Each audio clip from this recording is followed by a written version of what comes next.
Plus, I will definitely have some comments that I'm going to begin with about this New York Times op-ed that targeted me personally and also targeted the Daily Wire. But before we do any of that, first I want to say thank you to our sponsors over at Ring.com. So Ring's mission is to make neighborhoods safer. The way that people tend to break into homes is they ring the doorbell and they see if you're home, and then if you don't pick up, then they feel like, okay, I can break into the house and no one's going to stop me.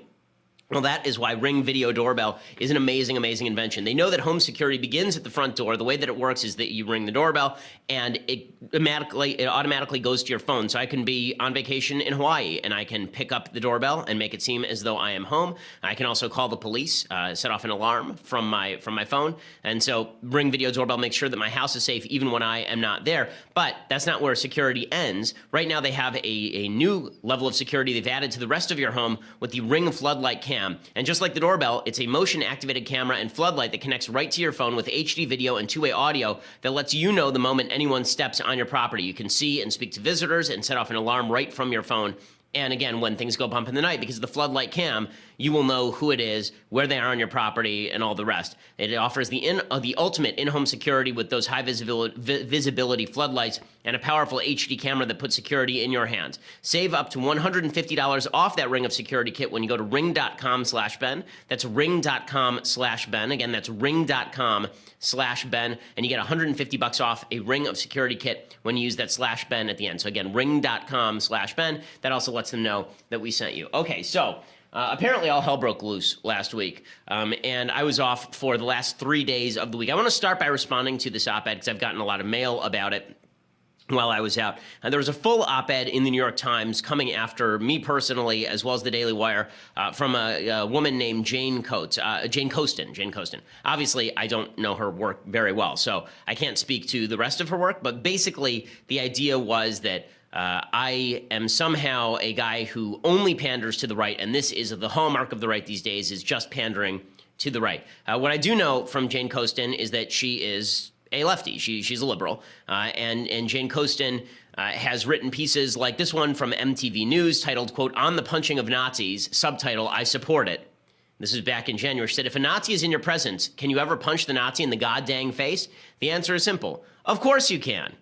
And then she says that, should you? Yes. Yes, you should. You should punch Nazis in the goddamn face. You should do so repeatedly. If you see more Nazis, you should punch them too. So she sounds like a very tolerant and diverse individual, which is just wonderful. And she titled her piece on me, "The Hollow Bravery of Ben Shapiro." So the first thing is that I would just like to note here, I have never called myself brave.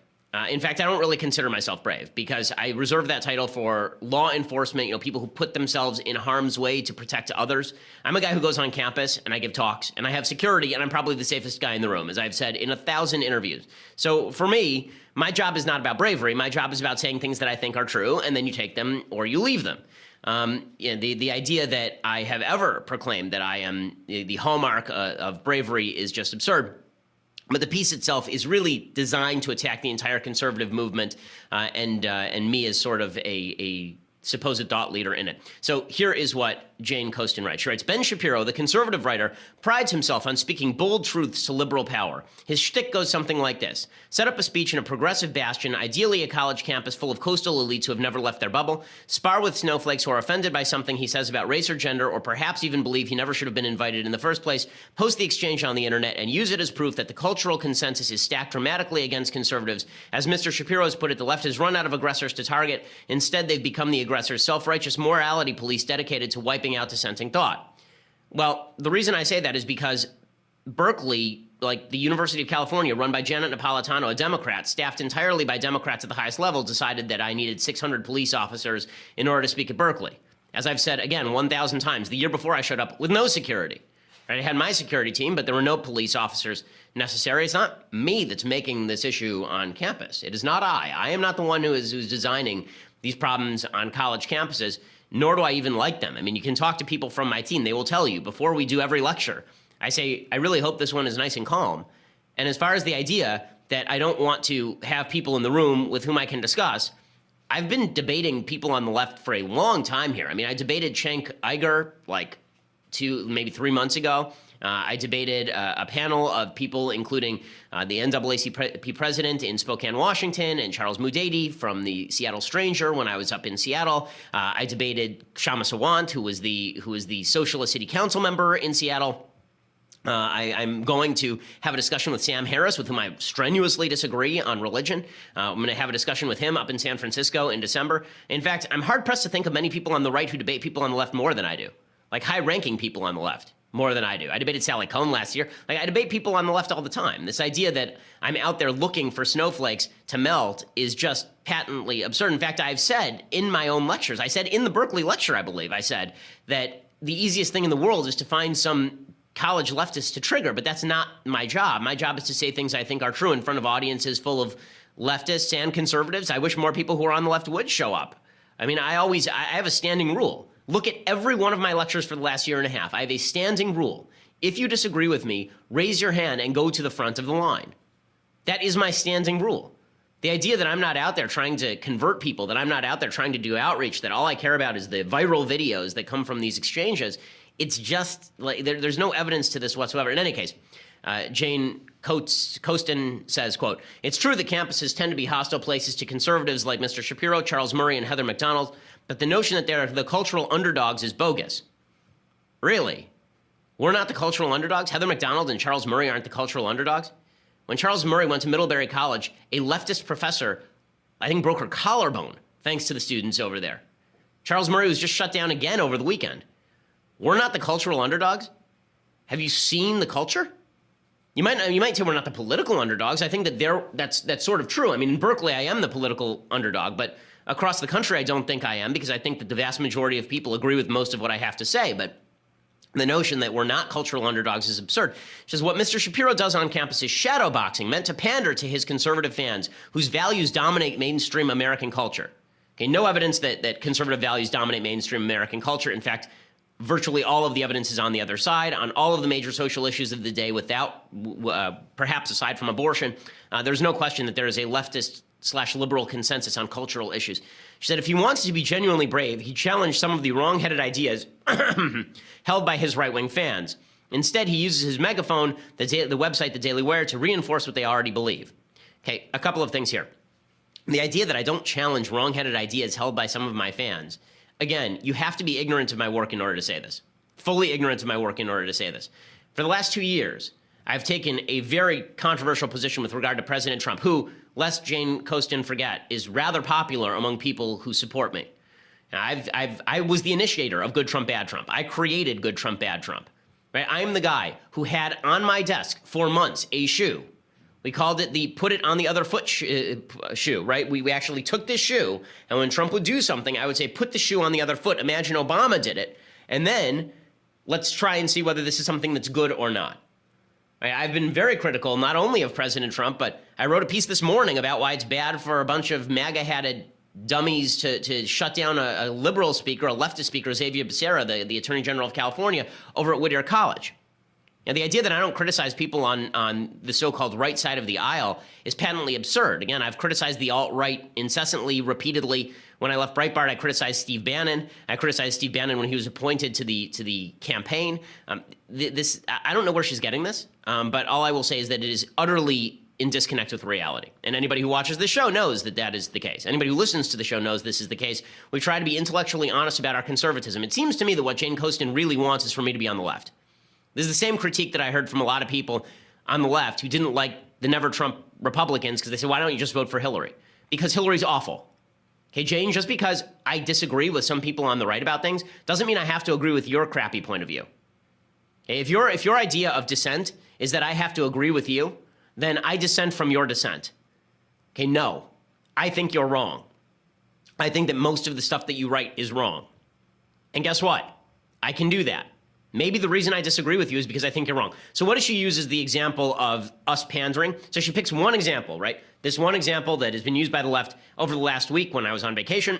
So she says, on Monday, the Daily Wire published a video that depicted Native Americans as animated savages before the arrival of Christopher Columbus. In one slide, the video lists Native American achievements as consisting of dream catchers, tomahawks, and cannibalism, while stating that Columbus's arrival in 1492 assured the arrival of math and the iPhone.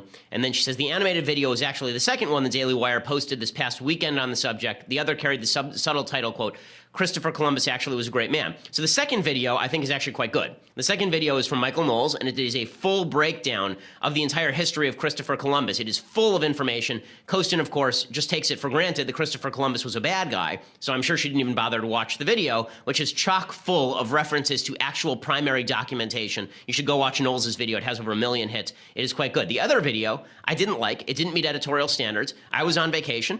As soon as I found out about it, I wanted to pull it down. It was a satire video.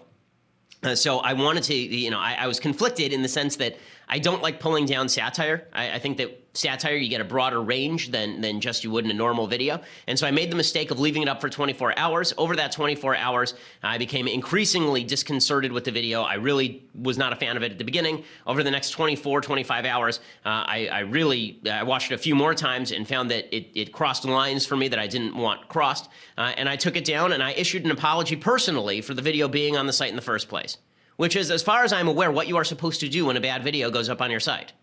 So, okay, if I really wanted to not tick off my right-wing fans, I would have left the thing up, wouldn't I? And then Kostin spends the next 3 paragraphs talking about not the Daily Wire, but the Federalist, the site run by a friend of mine, Ben Domenech. And she talks about the Federalist pandering to the right, forgetting, of course, that the Federalist has run a number of pieces disagreeing on major issues with other members of the right, that the Federalist has a pretty wide variety of opinion. Mary Catherine Ham, who is a never-Trumper, is on that site. So is Molly Hemingway, who's a very pro-Trump writer, is on that site. And then what does she use as her example of real pandering? She said that publication had a black crime tag on its website until 2 weeks ago, which included an article titled, "If you don't want police to shoot you, don't resist arrest." And so a couple of things on that. Number one, black crime tags. Tags, most of the editors at a site don't know that the tag is there, right? A tag is an HTML thing. It's not like every single story gets filed away as a black crime story. There's a tag that somebody in the back end is hitting that puts the HTML in black crime for this site. Now, I don't think there should be a black crime tag, neither did the Federalist, which is why they removed it. Okay, but again, this whole idea here is that conservatives are just catering to their base. Now, what I love about this article is that Jane Kostin is catering to her leftist base in the New York Times. So this entire article is not a rebuke to anyone on the left. It's not her speaking truth to power on the left.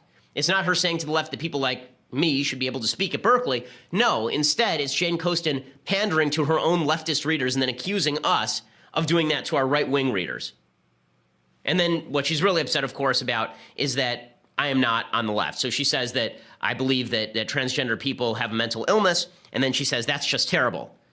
Okay, have I been unclear about my perspective on this? There's a video of me that's been seen 35 million times talking about this, like literally 35 million times. So I've not been unclear about this.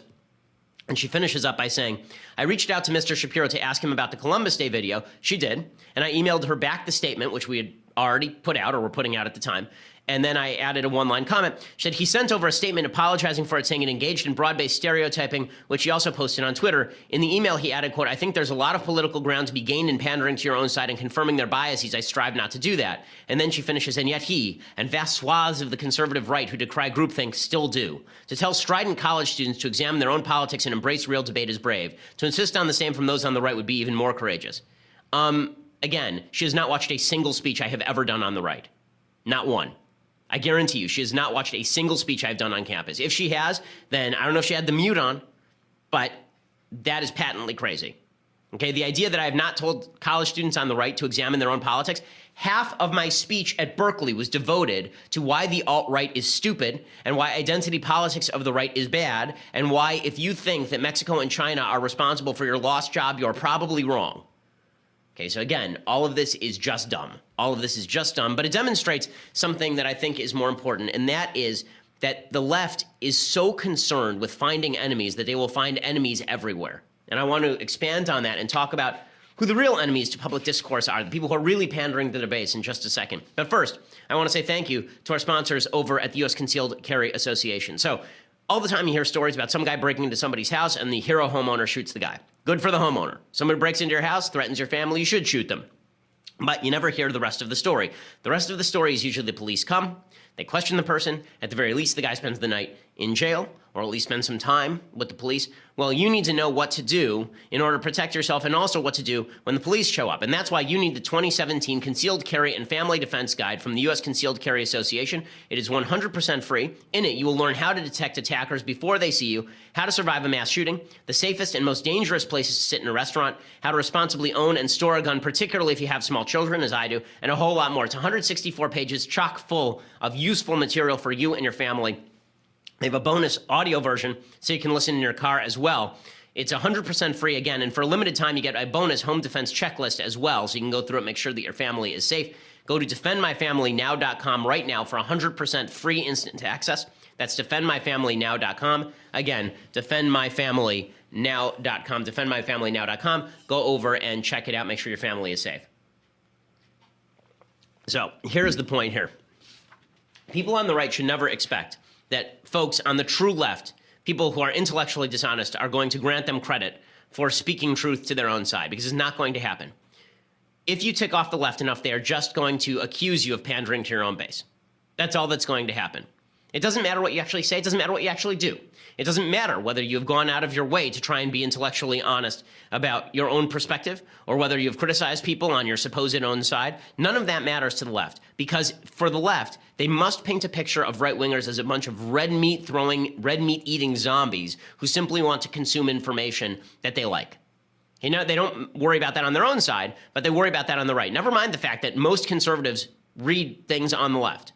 Most conservatives, are in a culture that is dominated by the left. Despite Jane Coaston's evidenceless propositions to the contrary, the fact is that the mainstream American media culture is dominated by the left. It's not dominated by people like me. Okay, Daily Wire has become a very big site, thank God. But it is not a big site in comparison to places like Huffington Post. And the fact is, the left still dominates the media conversation. And for Jane Coaston to deny that, and for her to suggest that those of us on the right are merely in the pandering business, is to demonstrate her own ignorance. You want to know who is in the pandering business? Somebody who is hailed by the left as a moral hero is Jimmy Kimmel. So Jimmy Kimmel was hailed for the past 3, 4, 5 weeks, ever really since the Obamacare attempts by the senator from what's the name of the senator who was on his show? In any case, I can't remember the name of the senator for Bill Cassidy. In any case, the Jimmy Kimmel did a whole rant about Bill Cassidy and Obamacare, how terrible it would be if Obamacare were repealed. It was evidenceless. It was fact-free. I did an entire rebuttal of it here on the show that went viral. And Jimmy Kimmel has been hailed as a moral leader because he spoke out on gun control and because he spoke out on health care. And he accepted this mantle. He obviously thinks that he has a voice in this. He's not just a comedian. He has a voice in this. And as a citizen, he feels the necessity to use his platform. Now, he has every right to do that, right? He has every right to do this whole thing. What I said was, when Jimmy Kimmel did this routine, that he was the moral arbiter for the country.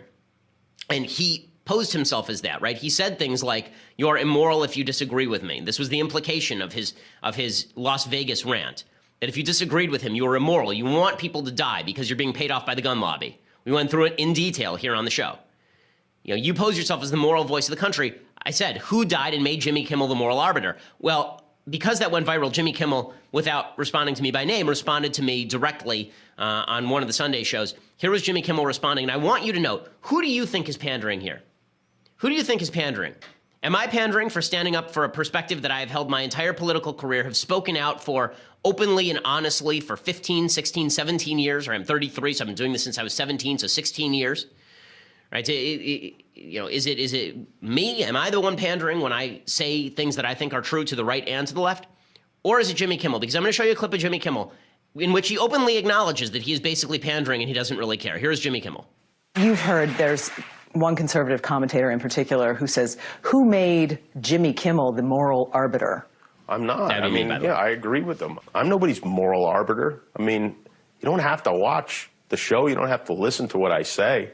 Like 3 years ago, I was equally liked by Republicans and Democrats, and then Republican numbers went way down, like 30% or whatever. And, as a talk show host, That's not ideal, but I would do it again in a heartbeat. So you don't mind if Republicans turn off your show? They're not watching anymore? I don't say I don't mind. I mean, I love for everyone. I want everyone with a television to watch the show.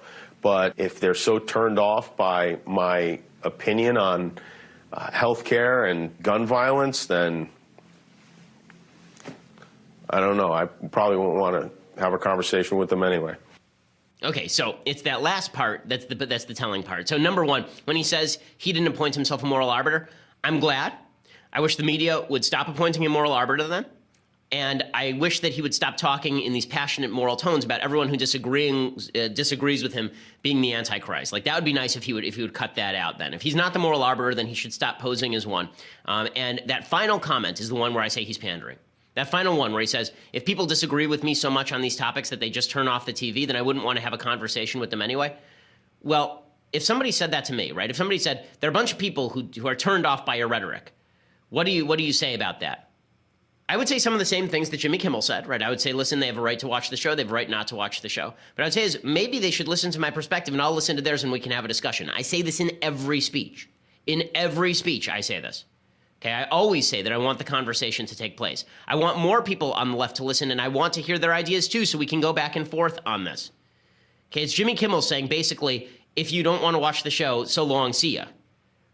Right? That is not the voice of somebody who wants to convince. That's the voice of somebody who wants to pander. So if Jane Coaston wants to write a piece talking about quote-unquote hollow moral bravery, then maybe she ought to start with the person who, I'm not saying Jimmy Kimmel appointed himself moral arbiter, except that he sort of did on his show. I'm saying the media appointed him moral arbiter, and he seemed happy to accept that and happy to revel in it until the point where I called him out, at which point he immediately backtracked.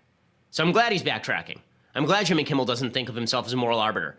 If Jimmy Kimmel really wants to debate these issues and have an honest conversation about them, I'm more than happy to come on his show, and I'm more than happy to have him on mine. I don't think that's going to happen. Okay, so I want to talk about Harvey Weinstein because this has been the brewing scandal for a long time here.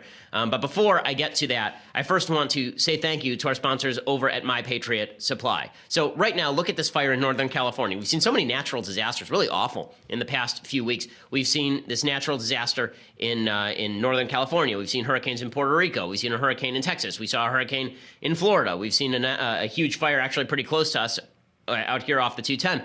These natural disasters mean that there are going to be times, hopefully not, but there may be times in your life when you have to rely on whatever food is in your house. And maybe you didn't go to the grocery store that week, or maybe your fridge is down because there was a power outage. Well, that's why you need some food that is going to take you through those hard times from our friends over at My Patriot Supply. This week, you can get their 72-hour emergency food kit for just $17.76. $17.76 for their 72-hour emergency food kit. That includes free shipping. Order now at 888-803-1413, 888-803-1413, or online at preparewithben.com. Again, that's preparewithben.com, and get 72 hours emergency food kit, so you're prepared for any emergency, because most emergencies will be over in 3 days. $17.76. With that special low price, there's a limit of 4 per order. My Patriot Supply believes in old-fashioned values, plus apparently their food tastes really good. I've been told by that by people around the office. We did a taste test and everything. Join me in their mission to build a more prepared country. Make that call today, 888-803-1413. That's 888-803-1413, or go to preparewithben.com. Again, that's preparewithben.com. Okay, let's talk about Harvey Weinstein. So I've lived my entire life in Hollywood. I grew up in Hollywood. My mom works in Hollywood. I have met Harvey Weinstein. I met him one time. I was at the Four Seasons having breakfast with a friend of mine named David Suissa, who's the editor over at the LA Jewish Journal. And David introduced me to Harvey Weinstein. Weinstein was a jerk, but he did not sexually harass me, which apparently makes me the only person in a 300-mile radius he did not sexually harass. For what that is worth. In any case, Weinstein now, obviously, they're saying there are hundreds of cases in which he sexually assaulted, harassed, or raped people. So that is shocking but not surprising. The reason I say it's shocking but not surprising is that this has long been a part of Hollywood culture. To pretend otherwise is just foolish. And unlike in, for example, the Catholic Church, which is against these things, this has always been a long, if not celebrated, then winked at, nodded at, grinned at, laughed at part of Hollywood culture. It has been. The casting couch has been part of Hollywood culture since the very beginning. And to pretend otherwise is just to let Hollywood off the hook for a certain perspective on human sexuality that is seriously perverse and leads to really dire consequences. The reason the left wants to ignore this, of course, is because the Hollywood view of human sexuality that allowed for this sort of misbehavior and evil to accrue and occur for literally decades on end is something that the left sort of holds in high regard, and that is the transactional nature of sex. So let's talk a little bit about the casting couch for just a second. So first of all, here's a little bit of Hollywood history. It was built on sexual peccadillos, and in particular on the casting couch. Here is a long list of people who are involved in using the so-called casting couch. For those who don't know the phrase, casting couch means that there's a director, he has to cast a part in his film, and so he'll go to a hot starlet or upcoming starlet who has ambitions and say to her, you want a shot at this role, you want a screen test, darling, get down on that couch, right? That's what the casting couch meant. Okay, here are some of the people who engaged in it. Louis B. Mayer, right, the founder of MGM. Apparently, he sexually assaulted teenage Judy Garland. There are stories about him with Judy Garland on his lap when she was 16 years old and him fondling her breasts. Okay, so this goes back a long time. Arthur Freed, legendary producer, allegedly exposed himself to Shirley Temple when she was 11 years old. She wrote that in her memoir. Harry Cohn, a guy so hated in Hollywood that there was an old joke that used to go around about Harry Cohn that his funeral would be the most well-attended event in the history of Hollywood because everyone wanted to make sure he was dead. But Harry Cohn had a long history of sexual abuse, apparently. Daryl Zanuck reportedly solicited prospective starlets on a routine basis. Howard Hughes not only slept with starlets consensually, but apparently had a casting couch himself. And this was a running joke in Hollywood for years. Okay, it's part of the movies. All About Eve won Best Picture in 1950. It's a terrific film. I've recommended it here on the actual show. This joke involves Marilyn Monroe. So you're going to see here a very, very young Marilyn Monroe. This is one of Marilyn Monroe's first screen roles in which she had a speaking role anyway. And she plays an up-and-coming woman who's attempting to break into the theater. She has this bit part. George Sanders is playing a theater critic named Addison DeWitt, and he's been squiring Monroe's character around. Basically, she's sleeping with him so that he will squire her around town, and then he passes her off to the producers, right? The way that he's going to pass her off to the producers is have her essentially used as a sexual object by the producers in order to solicit the part. This is an open part of the film, right? I mean, this is part of the joke. Here it is from the film. Then you two must have a long talk. I'm afraid Mr. DeWitt would find me boring before too long. You won't bore him, honey. You won't even get a chance to talk. Claudia, come here. You see that man? That's Max Fabian, the producer. Now go and do yourself some good. Why do they always look like unhappy rabbits? Because that's what they are. Now go and make him happy. All I want is a drink. Leave it to me. I'll get you one. Thank you, That's Mr. Fabian. Well done. I can see your career rising in the east like the sun. Okay, and then she ends up getting an audition but not getting the part, and then she asks Addison DeWitt for his advice. He says, go try the same thing in Hollywood. Okay, this is in the New York theater circles. This has always been a part of Hollywood. It's always been a disgusting, horrible part of Hollywood. To pretend otherwise is to ignore reality. Okay, Harvey Weinstein is the worst example of what happens in Hollywood, but it is ridiculous to suggest he's the only example of this happening in Hollywood. Okay, there are a number of starlets who have talked about this over time. I'm talking about virtually all of the major ones have talked about. Joan Collins talked about. Marilyn Monroe described the town as being, she said that, this is from her autobiography, she said producers treated Hollywood, quote, like an overcrowded brothel. Okay, a movie that many more people have seen than All About Eve, although All About Eve is a great movie. The Godfather, this is part of the plot. Don't you remember in The Godfather? Right, Jack Woltz, you remember the guy who ends up with the horse head in his bed? Do you remember the conversation that leads to the horse head in his bed in The Godfather? It's Jack Woltz, this famous Hollywood producer, who's sitting with Tom Hagen, and he says to him, and this is direct quote, Johnny Fontaine never gets that part, right? Johnny Fontaine ruined one of Waltz International's most valuable proteges. I was going to make her a big star. And let me be even more frank, just to show you that I'm not a hard-hearted man. That's not all dollars and cents. She was beautiful. She was young. She was innocent. She was the greatest piece of ass I've ever had. Right? That's in The Godfather. Everyone knew in Hollywood about this for decades. It's still going on in Hollywood right now. It's still going on in Hollywood right now. Okay, power means that power combined with transactional sex leads to sexual abuse. Okay, power plus transactional sex leads to sexual abuse. Not just for women who are openly raped and their consent violated, but for women who are essentially forced into the position of having to sleep with guys they don't want to sleep with in order to make their way to the top. That system has been in place for 100 years in Hollywood, and that's not a justification for the system, folks. This is me ripping on Hollywood's morality. This is me ripping on the transactional nature of sex and beauty in Hollywood. This has been true forever. Famous actresses like Ellen Barkin, she comes out and she says that Harvey Weinstein's evil, that everyone knew about them for years. But rich, famous actors and actresses said nothing. Okay, where were you?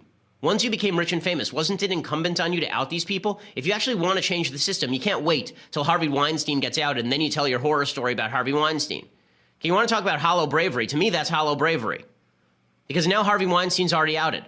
You want actual bravery? Tell us who the bad guys are so that we can root them out. If you want to change the system, you have to get rid of the bad guys. And the only people who are capable of making that move are people who are already the stars. They're the people who are already the stars. Because if you're up and coming, if you're 18, you're trying to get a job in Hollywood, you're trying to make your way, it's sort of like the deal that a lot of baseball players made with steroids in the early 2000s, right? You can either languish in AAA or you can take the steroids and go for the millions of dollars. Is that an immoral decision? Yeah, it's an immoral decision. Is it an understandable one? It's also an understandable decision. The same thing happens to be true with a lot of these young Hollywood actresses and actors who come to Hollywood looking for a career, and the difference between them being Tom Hanks and them being a guy working at the Coffee Bean is what they're willing to do in a bedroom with a producer. The only way that that system gets broken is if the people who are already stars dedicate themselves to rooting this out, and that means naming names. Because bad people will continue to do bad things so long as they have these jobs. Names have to be named. And back to the transactional sex point. Again, men in power have always used sex for transactional purposes, and this doesn't just exist in Hollywood. This has existed in public schools, it exists in churches and synagogues, it exists in politics. Obviously, Bill Clinton comes to mind, right? This is what Bill Clinton did to Kathleen Willey. All of this it has been happening for years, but it only stops when the public shows that they are not willing to accept the transactional nature of sex, that sex means more than just, I'm trading sex for a part. I'm trading sex for a role. I'm trading sex with power, for power. There is a value to sex beyond the ever-present physical stimulus. It is more than just shaking hands. So long as society treats sex that way, it's going to be very difficult to curb these impulses. It's going to make it harder to curb these impulses. Either sex means something or it doesn't. If sex is just a handshake, well then a handshake can close a business deal. But if sex is more than that, then we ought to look askance at the casting couch, even if the women are consenting to be on it. Because that sort of consent is not real consent, in my view. That sort of consent is a power relationship. You know, this is where I'm more feminist than a lot of people on both the right and the left. That sort of power relationship is an exploitation of women. And society needs to disapprove of this. Can it be done? Sure, society did in the past. In fact, society so disapproved of the Hollywood treatment of sex in the 1920s that the Catholic Legion of Decency led a boycott against Hollywood, and that boycott led Hollywood to actually reflect the values of the time in its own films. They had a voluntary thing called the Hays Code. The Hays Code existed from the 1930s to the 1960s, and that's why you have all of these movies where every kiss is closed mouth, where there are no sex scenes. Why from the 1930s to the 1960s, you don't see people in bed together, why men and women sleep in separate beds. All of that is a reflection of the Hays Code. Did the Hays Code go too far in some ways? Yeah, I think it did. But was it a reflection of the fact that the American people were not willing to go along with Hollywood's view of sex? Yes. And the American people have to not be willing to go along with that view of sex, and they have to extend a more sanctified view of sex into their own lives as well. So I think that's what I have to say about Harvey Weinstein. I think also, by the way, that every community should look to its own here. I do think that every community should look to its own issues with regard to sexual power dynamics and see whether they are upholding standards of their communities or whether they are undermining those standards. This, again, I think is the difference between churches and synagogues in Hollywood. I think, as I showed you in this movie, this has always been an openly accepted part of Hollywood culture. It was never an openly accepted part of church culture, which is why it's so ridiculous that the media have decided to make, you know, every time there's a sexual scandal in the Catholic Church, the media decide that they're going to make this about priests being celibate. But when there's a sexual scandal in Hollywood where sex scandals are the rule, not the exception, then it's, well, why are we making a big deal about Hollywood? This happens everywhere. Because in one area, it's endemic to the culture and celebrated in the culture, and in one, it is abhorred. Okay, I'm going to talk a little bit about Hillary Clinton's response to this in just a second. But first, I want to say thank you to our sponsors over at Skillshare. So, Skillshare is the best way to bulk up your resume. If you're looking to get a leg up at work, if you are looking to constantly be adding to your skill set, I encourage everyone to do this. If you're looking to take your career to the next level, then you need to go over to Skillshare.com and check it out. They have over 3 million members and more than 17,000 classes. It is the Netflix for online learning. You can take classes in graphic design, DSLR photography, social media marketing, digital illustration. They're taught by industry experts, these classes, and experienced professionals.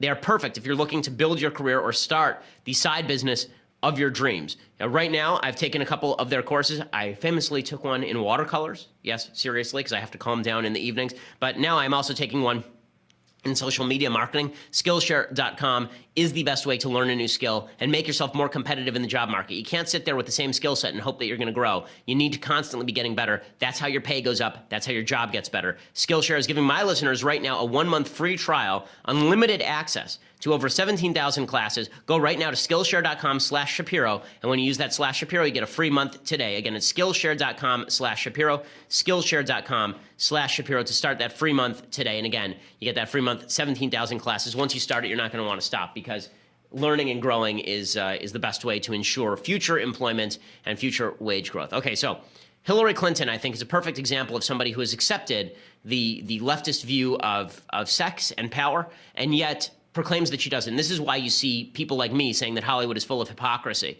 By the way, this is not to let up on the hypocrisy of people who made light of Donald Trump's language with regard to this. This is why was I surprised by Trump? I was not surprised by Trump in the P word grabbing video. I was not surprised by that because I don't think Trump is conservative. I think Trump is Hollywood. I think Trump is New York and Hollywood, right? Trump looks more at home in All About Eve than he does in the Bible Belt. So his sort of ethics with regard to sex are obviously Hollywood ethics with regard to sex. So I wasn't really surprised by that. But people who excused it for Trump and then and then go after Weinstein, or who made excuses for Weinstein for years and then went after Trump, they're all hypocrites. Anyway, here's one of those hypocrites, Hillary Clinton, who's going after Trump while basically ignoring the fact that there is someone whose last name rhymes with Glinton, who she is married to, who engaged in precisely the same sorts of activities. I did not know. But everyone knew rumors about him, not specific cases, but everyone knew that Harvey Weinstein, apparently, in his circle, was a little bit, Well, all I can tell you is that I did not hear those things. Look, we just elected a person who admitted sexual assault to the presidency. So there's a lot of other issues that are swirling around these kinds of behaviors that need to be addressed. And I think it's important that we stay focused and shine a bright spotlight and try to get people to understand how damaging this is. And the women coming forward is the only way that that story will be told. Okay, the women coming forward is the only way that story is going to be told.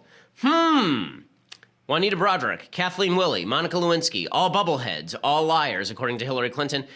It's so funny. The left is very upset if you say this about Hillary Clinton, but Hillary does not have any credibility to speak on this issue whatsoever. She did participate in covering up her husband's peccadillos, and to pretend otherwise is ignorant. And then, of course, she blames sexism endemic to society. Okay, if Hillary Clinton really cared about this stuff, she would have outed her husband long ago. But she is a perfect example of somebody who married to power in order and overlooked this sort of behavior in order to get away with this. This is, you wonder why the right why the right was willing to, quote unquote, overlook Trump. Is one of the reasons the right was willing to overlook Trump is because he was running against Hillary Clinton, who was part of the problem as well. Sexism and misogyny are endemic in our society, and I do try to take readers on a journey with me, and obviously I use Bill's story and Barack's story to tell how galvanizing, they were, because people immediately saw this arc of, from, poverty in Hope, Arkansas, from a biracial family in Hawaii, how really impressive and exciting their stories were.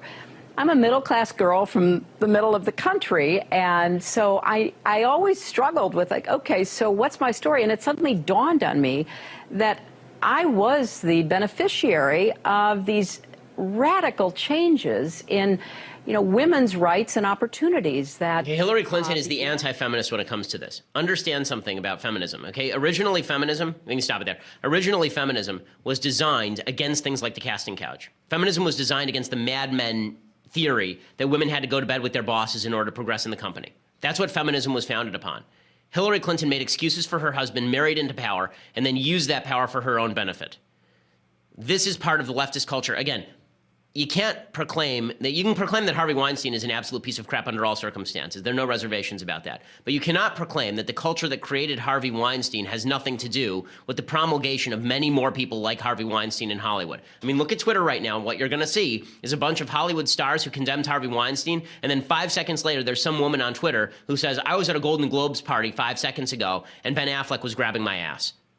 Like, really, this happened on Twitter. This is all happening on Twitter in real time because this is part of the culture out here. It is. And that's part of a broader left-wing culture that is a problem. There are lots of problems in right-wing culture, too. And I'm happy to talk about those when those arise.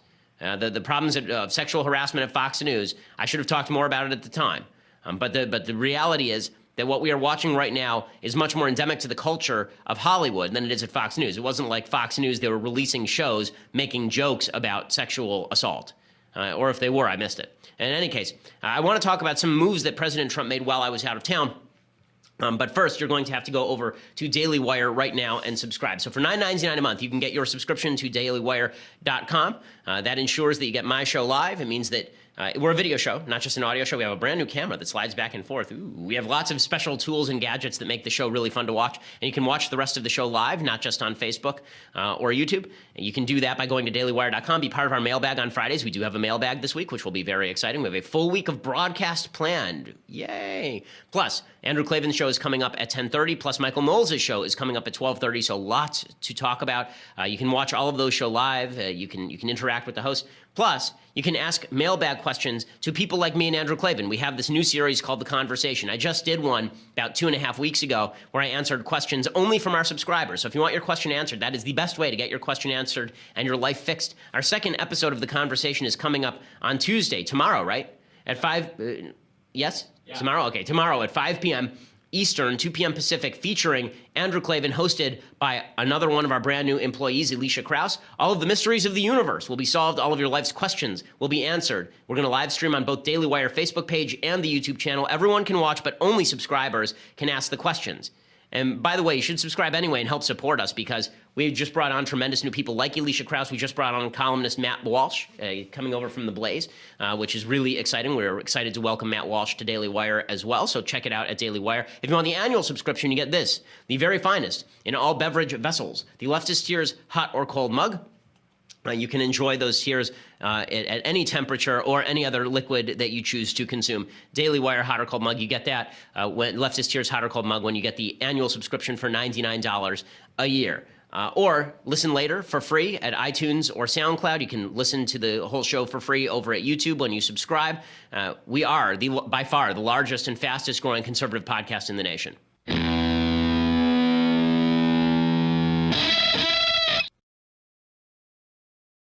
Okay, now it's time for me to bust a few myths. So, over the last week, President Trump has taken a bunch of actions that are actually quite good or don't do much, and the left is going nuts over them. So let's start with this thing that President Trump is somehow going to cause the collapse of Obamacare because he's so evil and so terrible. So Chris Murphy from Connecticut, ever someone who is moderate and well-reasoned in his stances, loses his mind, his head explodes, actually on television like the end of Kingsman. And he explains that Trump is putting a gun to the head of constituents by defunding some of the Obamacare exchanges. He is literally setting the entire healthcare system on fire just because the president is upset that the United States Congress won't pass a repeal bill we can stop it that there. is supported by... He is not literally setting the entire healthcare system on fire. The healthcare system is abstract. It'd be very difficult for him to do so unless he headed on over to Health and Human Services and started a fire in a broom closet somewhere. You can't literally set things on fire that are not physical commodities. So in any case, let's talk about what President Trump actually did on healthcare. Hey, Avik Roy is sort of the go-to expert with regard to healthcare regulations and law. It's pretty complex, but I will use Avik Roy's framework here because I think this is exactly right. So here is what he says. He says, on Thursday, President Trump issued an executive order covering 3 areas. 1, allowing small businesses to pool together to purchase health insurance. 2, restoring the ability of individuals to buy short-term plans exempt from some Obamacare rules. And 3, examining ways to make employer-funded health savings accounts more flexible. The left says that this is going to destroy the healthcare system. And then he said that he was going to stop dispersing cost-sharing subsidies until Congress appropriates the funds for them.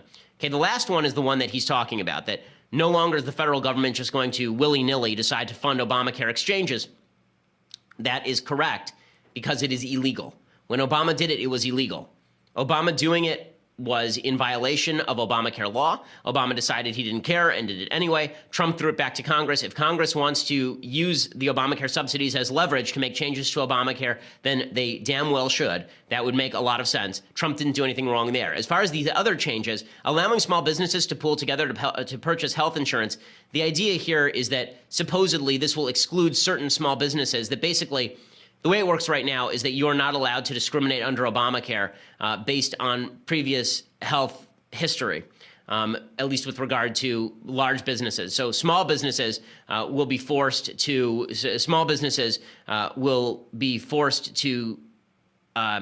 be discriminated against. Here's the way that Avik Roy puts it. He basically says the idea of association health plans has been around for a long time. George W. Bush included them in his 2007 health reform proposal. The idea is that individuals could get insurance from voluntary associations like the Sierra Club or a church group. The Trump executive order claims to legalize association health plans, but actually it doesn't even do that. It allows small businesses, but not voluntary associations, to pool together to buy insurance in bulk. In fact, the order is even more modest than that. Small businesses already have the ability to pool together. Instead, the likely impact of this part of the executive order is minimal to zero. So basically, it has no impact. Restoring the ability of individuals to buy short-term plans, again, that's good. Examining ways to make employer-funded health savings accounts more flexible, that too is good. But the left opposes all of these things because it wants to force people into health insurance through Obamacare. Other things that Trump did that were good over the weekend or over the last week, he refused to recertify the Iran deal, but he did not withdraw from the Iran deal. I think this is a mistake. I think refusing to recertify the Iran deal is correct. I think he should just withdraw from it. So the idea was that he sort of split the baby. There were 3 choices. One was recertify the Iran deal. Iran is in compliance with the Iran deal because the Iran deal is specifically written so it's almost impossible for Iran not to be in compliance with the Iran deal. That was why it was such a bad deal to begin with, which is why Trump should just get out of it. Instead, Trump is saying, I'm not going to recertify because the deal is bad. We're going to set some new conditions, and if Iran doesn't fulfill those conditions, then we'll impose sanctions. Okay, better than nothing for sure. It is splitting the baby a little bit, but Trump's statements on this were exactly correct. Here is Trump talking about how Iran is a fanatical regime. Today, I am announcing our strategy, along with several major steps we are taking to confront the Iranian regime's hostile actions and to ensure that Iran never, and I mean never, acquires a nuclear weapon. Our policy is based on a clear-eyed assessment of the Iranian dictatorship. Okay, we can stop it there. This was good stuff from Trump. This is excellent Trump. Other excellent Trump, he withdrew from UNESCO. UNESCO is one of the world's most garbage organizations. That is the UN Educational, Scientific, and Cultural Organization. It has never been educational, scientific, or cultural. It's basically been an Israel-bashing seminar. In 2011, they declared that the Church of the, or 2012, they declared the Church of the Nativity was a World Heritage Site in danger, which is not true. And then they claimed that the Western Wall was not a Jewish site, which is insane. They referred to the Temple Mount as the Al-Aqsa Mosque Plaza. They called the Wailing Wall the Barak Plaza, and they called Israel the occupying power in Jerusalem. The United States basically said, we're done here, and they withdrew from UNESCO. It is my view that we should withdraw entirely from the United Nations, which is a stupid organization, but that would require a little bit more time for me to explain. Okay, so we really don't have much time for things I like and things I hate, so I'll skip things I like today, and we will do just one thing that I hate today, and that is David Brooks from the New York Times. So David Brooks from the New York Times is the so-called conservative at the New York Times. He's not conservative. He once said that he liked Barack Obama. He infamously said that he liked Barack Obama because he could tell by the crease in his pants that he was his kind of guy, which I don't make a habit of staring at creases in other dudes' pants. It's just weird. But in any case, that was his take. Here is David Brooks from the New York Times explaining that the real reason that Trump has been bad on Puerto Rico is because the Puerto Ricans are brown. There's been a lack of, there was total graciousness toward Texas and graciousness toward Florida, but he's incapable of showing any compassion and graciousness toward people who are just trying to find drinking water in Puerto Rico. And so the lesson is the lesson that we're all going to draw from that the people in Puerto Rico don't look like a lot of the people in Texas. And I think that's probably a pretty fair judgment. Okay, so, no. And here's the proof that no. Here's a Puerto Rican delegate yesterday saying Trump gave us everything we asked for. Again, you sort of have to disconnect Trump being stupid on Twitter from what Trump has actually done in Puerto Rico. Again, the evidence is at best mixed on Puerto Rico, but I see very little evidence that Trump was willfully withholding aid from Puerto Rico because they look more brown than people in Texas. Especially because, by the way, Texas has a heavy Hispanic population. It's, I believe, by percentage, the second heaviest Hispanic population in the nation after California, I believe. In any case, here is this Puerto Rican delegate explaining. I will tell you that the president, everything the president said that he was going to send to the island, it's getting there. The resources are there. The help is there. He instructed all his cabinet members to treat Puerto Rico as a state in terms of this hurricane. Okay, bottom line is there's plenty of reasons to criticize President Trump, and I am more than willing to do so when he does something wrong. But the jump to conclusions in order to target people, it's got to stop, okay, guys? Evidence, evidence, evidence, evidence. That holds true for Jane Coaston, and that should also hold true for David Brooks over at the New York Times, as it should hold true for me when I make a claim. We should all have the same, basis. Evidence for the claims we make. Okay, we will be back here tomorrow because we're not on vacation anymore. So fear not, we'll be back here